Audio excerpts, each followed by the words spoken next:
Welcome back to Cash Cafe, where we talk about all things money, how to make it, how to spend it, but most importantly, how to keep it. This episode is brought to you by Butterfield, helping our community build smarter money habits, one conversation at a time. I am your host, Terry K, and today I have the pleasure of interviewing and speaking to my good friend, Joleesa Holdipp. She is a small business owner and a mom of one. So, Joleesa, welcome to Cash Cafe. How are you doing today? Hi, Teresa. Thank you for having me. I am good. That is amazing. So, Lee, I'm going to call you Lee because using your full name feels very formal. That's fine. And I don't want this to be a formal piece of content. So first question I have for you, running a business and being a mom is no small feat. What is your typical day like and how do you do it all? As to my typical, I juggle it all. In a full day, I must admit that my daughter is of age now to do her own thing. So the mom side of it, I have lots to do. She's growing now.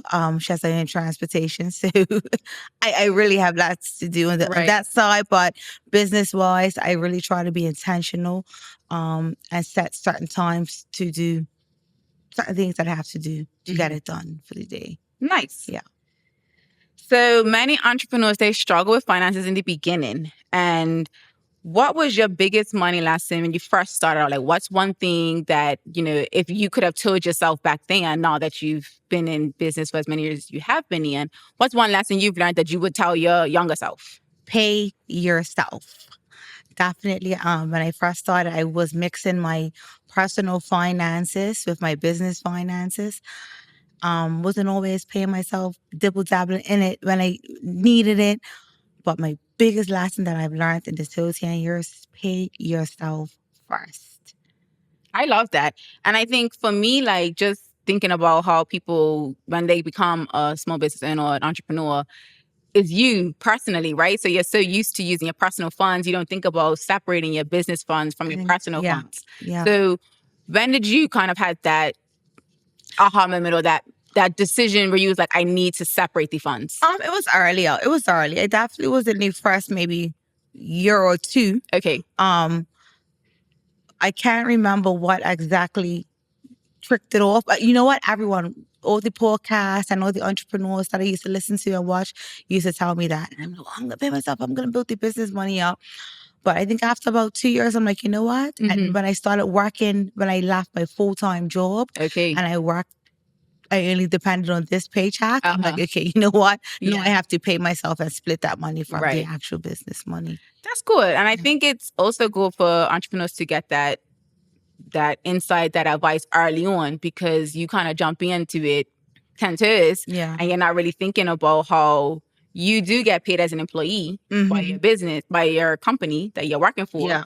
And so when you, quote unquote, own your own business, you technically should treat yourself like an employee as well. Exactly. So that's exactly what I do now. Right. I love that. All right. So my next question for you is, what is the biggest investment that you've made in your business so far? And on the flip side, what's one purchase or one thing that you've done in your business that you wish you could take back? I think the biggest investment that I've made in my business thus far is creating my new space where I am now. Mm-hmm. Just way larger from where I was, and now and purchase that I wish I could take back is overbuying. Mm-hmm. When I seasonal overbuy, I feel like I should always get feedback, what people are looking for first. Mm-hmm. Sometimes I tend to splurge. I'm like, I regret of buying this. Right. But definitely creating the biggest space where I am now was definitely have been my biggest investment thus far. And for those that are watching and listening to this that don't know where you are physically located now, what is that location? What's the address? Where can they find you? 53 Court Street. So it's kind of 2 doors down from Soul Food. Okay. Yeah. So Lee, every business has its ups and its downs. There's moments where you're doing really well for yourself and it's all good. Everyone sees it on the outside like, oh, she's doing really well over there. Her business is booming, this, that, and the third. But there's moments when it's not so glamorous, it's not so pretty, and you've had to push through and you've had to think to yourself, like, I don't know if I can keep going. So tell me, what's that moment been like for you, or what that has looked like in your business, and how did you actually make it through? So I can't recall a specific moment because there have been several. Now I go through that all the time. I feel like it really could be even once a month. You know, you have especially during the slower seasons, especially if you have something unexpected that you may have to pay for that month. But then I remember my why. I remember why the kids love coming to Klassiq Kidz, and I have my daughter. So I push through. And it's really something that I really want to do for the rest of my life. I love that. So you did mention that your daughter is of age now. She moves about on her own. She has her own transportation, so she can do what she likes. Air quotes around that. Air quotes around that. But what has it been like? Like, have you integrated her into your business, and what has that looked like for you? Like, did she want to do it, or was it just something that you kind of like whispered in her ear, and then eventually she's kind of like grown to it? She's grown to it. Does she want to do it? No, probably not. She's working now and probably doesn't want to be there. But I mean, she doesn't have a choice either. Right. To be honest. But, you know, I make sure I pay her as a regular employee when she's there. So the incentive will be there to work for her. I love that. And I just think it's so, because we do talk about, you know, building generational wealth and having these money conversations with the younger generation, whether that's our children or, you know, nieces, nephews, etc. And I just think it's really cool to see that, you know, your daughter is a part of your business. Like you said, whether she wants to be there or not, probably not. But we all never really wanted to work at that age anyway. So it's not like that's not new. But I think it is just cool to see that in your family because, you know, we don't always see that as Black people, especially in Bermuda. We don't technically tend to own a lot of businesses, or if we do own businesses, it is family businesses, which is a beautiful thing to see. So I do want to ask that question because I felt like I wonder if her daughter does work for, because maybe she doesn't. Maybe she was like, no, mom. And you know what? I shouldn't say, and she's great there. She's great. She is next in line after me. Like she's one person I could trust to run my store on both businesses actually. So I don't want to damper her to sound like, she doesn't want to be there. She is a great help and she is there, and I truly appreciate her. Let's be real. Money can be confusing, and many of us were never really taught how to manage it properly. That's why I appreciate tools like Nudge. Nudge is a financial awareness tool that helps you understand your money in a simple, no-pressure way.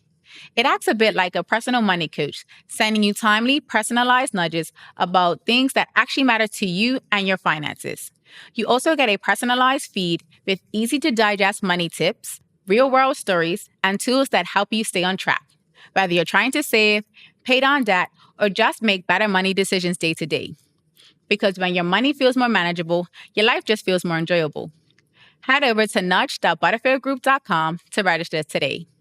So if you could go back in time, like I said earlier, and give yourself one piece of advice before you start your business, what would it be other than the separation of the money? Because I do feel like you now own two businesses. You didn't start out with two businesses. So when it came to buying your second business or starting your second business, what piece of advice or what did you take from your early lessons that you put into your second business that you may have learned, things that you maybe quote unquote mistake that you made in your first business that you try to avoid in your second business? And what does that look like for you? So I would honestly say for that, just to start small, let your growth be steady. Don't rush into anything, but I'll start small.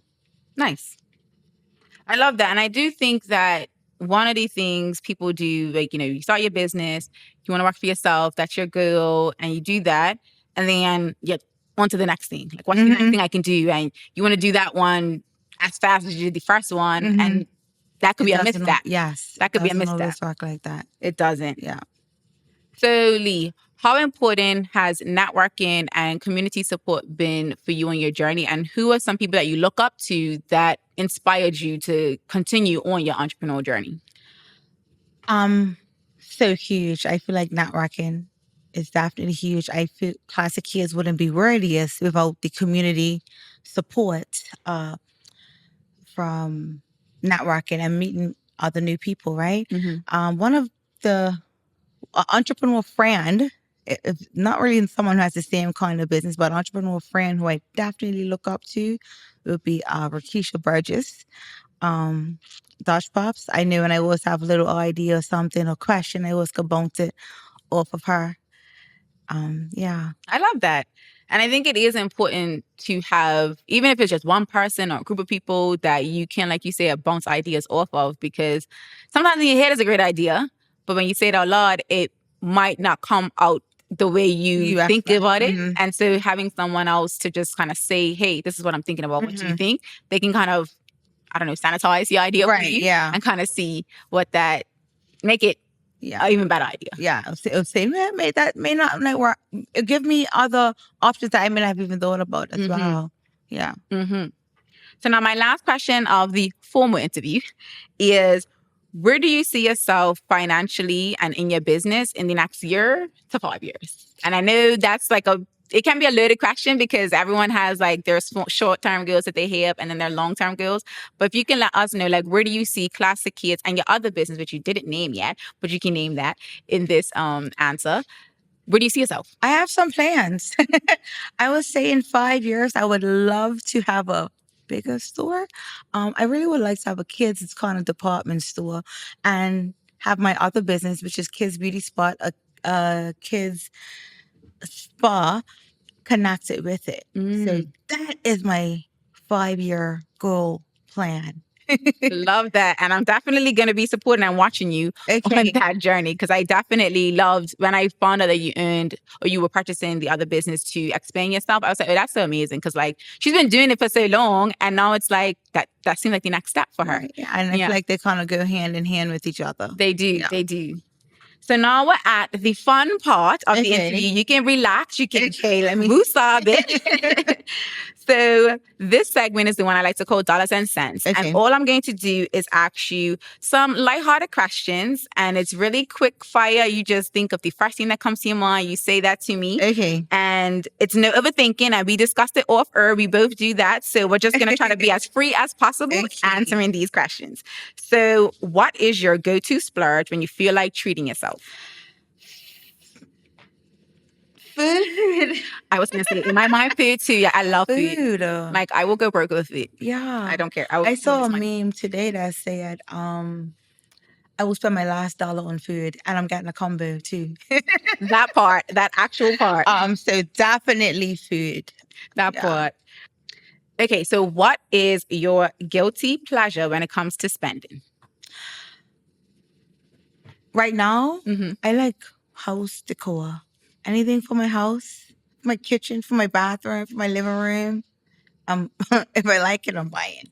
It's a very, very over-30s answer. I feel like that's where I'm at too. Because I was at Gibbons Company in their new contained store, and I was just all excited about these storage buckets that I got for my shoes. I like things like that too. Like, I'm all excited about that. To a container store.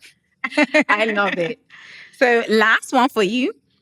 If you suddenly received a large amount of money, unexpected, what is the first thing you do with it?